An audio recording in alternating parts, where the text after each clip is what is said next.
Hello दोस्तों, आज हम लोग कक्षा 10 के विज्ञान के एक जिसके चैप्टर का नाम है जैव प्रक्रम। जैव प्रक्रम के एक प्रश्न को देखेंगे। प्रश्न है, मनुष्य में पाए जाने वाले दांत और उनके प्रकार बताइए। तो जैसा कि हम सभी लोग जानते हैं कि एक वयस्क मनुष्य के निचले और ऊपरी जबड़े में कुल मिलाकर के 32 दांत पाए जाते हैं और एक मनुष्य के जीवन में उसके मुख में 2 बार दांत निकलता है, इसीलिए मनुष्य को द्विबारदंती कहा जाता है।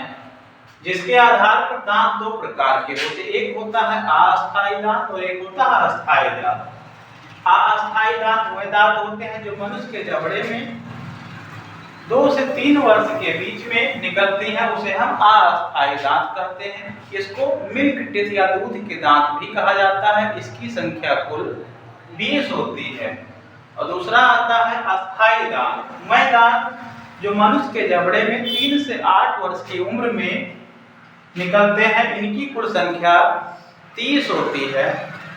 और दांत मुख्यतः 4 प्रकार के होते हैं। किसी भी मानव के शरीर में या मुख में हम कह सकते हैं तो जो दांत होते हैं वो कुल 4 प्रकार के होते हैं। नंबर 1 आता है हमारा रत्नक, नंबर 2 आता है कृंतक, नंबर 3 पे आता है अग्रचवर्णक और नंबर 4 पे आता है चवर्णक।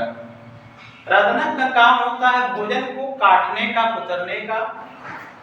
कृंतक का काम होता है भोजन को चीरने फाड़ने का। यह दांत जो मांसाहारी व्यक्ति होते हैं उनमें थोड़ा सा और विकसित होता है।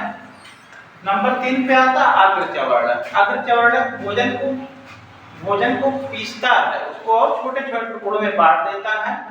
और चवर्णक का काम होता है ये और अधिक अच्छी तरह से भोजन को पीस करके निगलने युक्त बना देता है। इस तरह से दांत के बारे में हमने अच्छी तरह से जाना।